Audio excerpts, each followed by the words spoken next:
Saat ini saya ada di tab formasi. Ini nanti di jenis seleksi itu akan dipilih secara otomatis P3K guru, karena kita tadi sudah memilih di depan, termasuk instansi dan jenis formasi. Jenis formasinya itu masih umum, karena nanti saya akan di tahap 2. Saya bukan tenaga honorer, maka nanti saya bisa milih formasi itu di tahap 2. Kemudian di sini nanti akan ada pendidikan. Di sini nanti akan secara otomatis diisi berdasarkan data Dapodik. Kemudian IPK, indeks prestasi kumulatif, itu kita isikan 2 digit di belakang koma, jadi pakai koma ya. Jadi misalkan 3,5 ya, berarti 3,50 atau 3,52 misalkan. Kemudian nomor ijazah, kita bisa memasukkan nomor ijazah di sini, dan tahun lulus kita isikan tahun lulus di sini. Kemudian di sebelah kanan isian ini bisa kita isikan jenis perguruan tinggi, dalam negeri atau luar negeri. Kemudian tanggal ijazah kita cocokkan dengan tanggal ijazah itu dikeluarkan, dan nama perguruan tinggi. Nama perguruan tinggi ini bisa kita klik, bisa kita pilih ya. Jadi nanti ketika kita memilih salah satu perguruan tinggi, nanti di sini sudah akan muncul, tinggal pilih saja. Kemudian di bawahnya nama PT sesuai ijazah itu bisa kita isikan sama ya, jika nama universitasnya sama. Ini bisa kita isikan sama, tapi kalau mengalami perubahan ya bisa kita isikan di sini. Kemudian di sini kita akan mengisikan nama prodinya. Nama prodinya bisa kita pilih.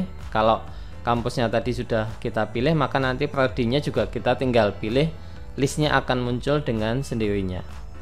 Kemudian peringkat akreditasi perguruan tinggi ini bisa kita isikan, dan akreditasi program studi ini juga bisa kita isikan.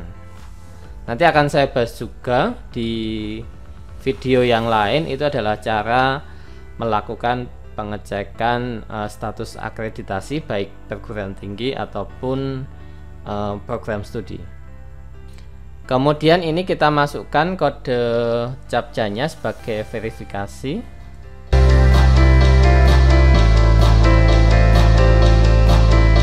Ini kita klik selanjutnya. Nah, saya sudah ada di tab yang keempat, itu adalah dokumen. Maka di sini itu kita nanti akan mengupload dokumen sesuai dengan format dan ukurannya.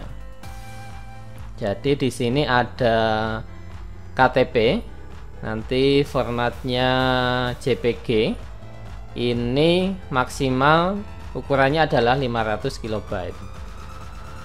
Kemudian scan ijazah sesuai dengan persyaratan, ukuran maksimalnya adalah 1000 KB atau 1 MB megabyte. Formatnya adalah PDF. Kemudian transkrip nilai asli itu juga sama, ukuran maksimum adalah 1000 KB. Formatnya adalah PDF. Kemudian pas foto dengan latar belakang merah, ukuran maksimum adalah 300 KB, formatnya adalah JPG. Jadi 1 sampai 4 ini wajib, dan yang terakhir adalah sertifikat pendidik bagi yang memiliki. Ukuran maksimumnya adalah 1000 KB, formatnya adalah PDF. Nah, kalau mau melakukan unggahan gimana? Ya tinggal kita klik unggah aja di sini. Kita klik unggah, kemudian kita klik sertifikat pendidik ya. Kemudian kita klik open.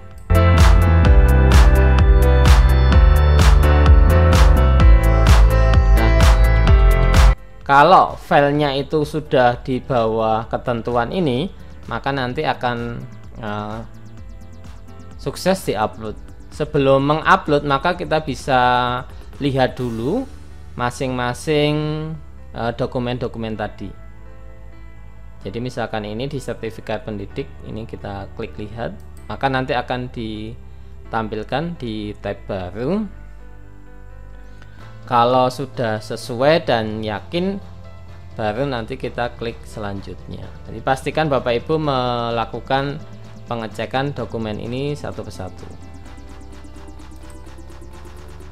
Kalau dokumen di atas Bapak Ibu sudah yakin mengunggahnya dengan benar, maka bisa kita klik selanjutnya.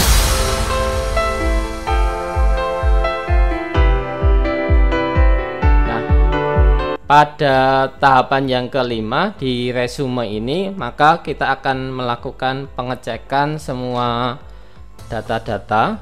Pastikan bahwa data-data yang dimasukkan Bapak Ibu di sini itu sudah benar, karena kalau sudah kita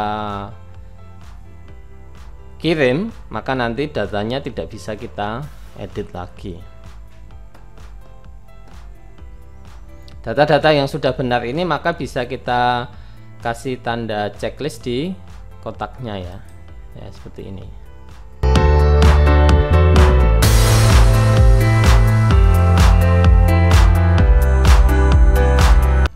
Kemudian di persyaratan instansi ini kita bisa lihat lagi dokumen-dokumen yang kita upload tadi.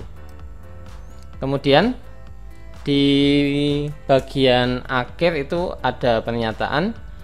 Saya menyatakan bahwa seluruh pernyataan data dan informasi beserta seluruh dokumen yang saya lampirkan dalam berkas pendaftaran seleksi calon aparatur sipil negara ini adalah benar. Demikian pernyataan ini saya buat dengan sebenarnya dan penuh rasa tanggung jawab. Apabila di kemudian hari ditemukan bahwa data dokumen yang saya sampaikan tidak benar dan atau ada pemalsuan, maka seluruh keputusan yang telah ditetapkan berdasarkan berkas tersebut batal berdasarkan hukum dan saya bersedia dikenakan sanksi sesuai ketentuan peraturan perundang-undangan yang berlaku. Jadi Bapak Ibu harus klik saya setuju.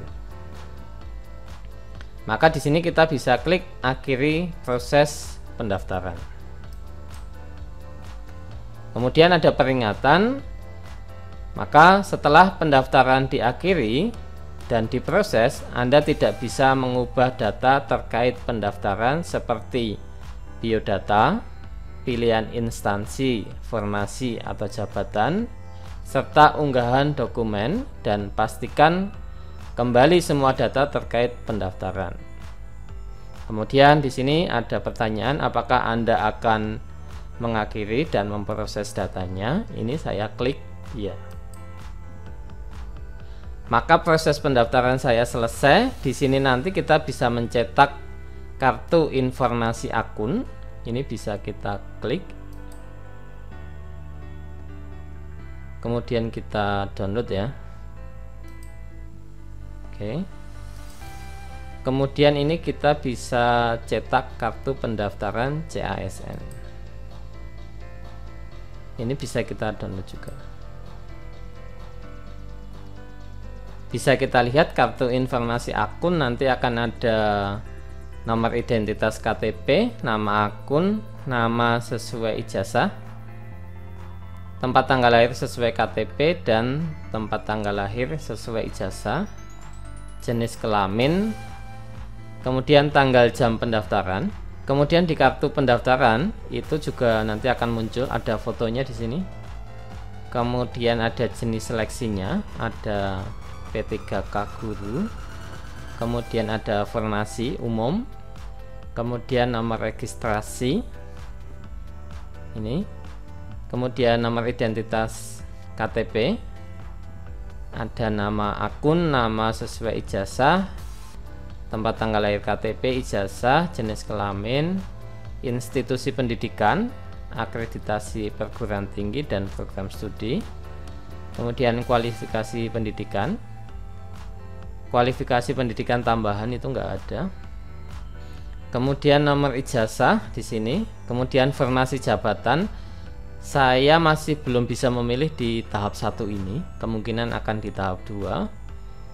Kemudian kategori peserta di sini akan ditampilkan. Kemudian lokasi ujian ini juga sama, belum ditentukan, dan di sini tanggal jam pendaftarannya adalah tercatat di sini. Nanti di sini akan ada persyaratan administrasi. Nanti akan diverifikasi oleh panitia ya, ketika ada checklist seperti ini. Kemudian di sini akan ada nama registrasi dan nama serta jabatannya masih kosong. Ini ada keterangannya untuk digunting dan ditempel pada amplop. Jadi nanti kalau pengiriman berkas nanti menyertakan ini ya. Demikian informasi pendaftaran CPNS atau P3K Guru tahun 2021. Selamat berjuang dan semoga kita semuanya dapat lulus di seleksi P3K Guru pada tahun ini. Jangan lupa like dan subscribe di channel ini serta nantikan informasi-informasi yang lainnya. Terima kasih.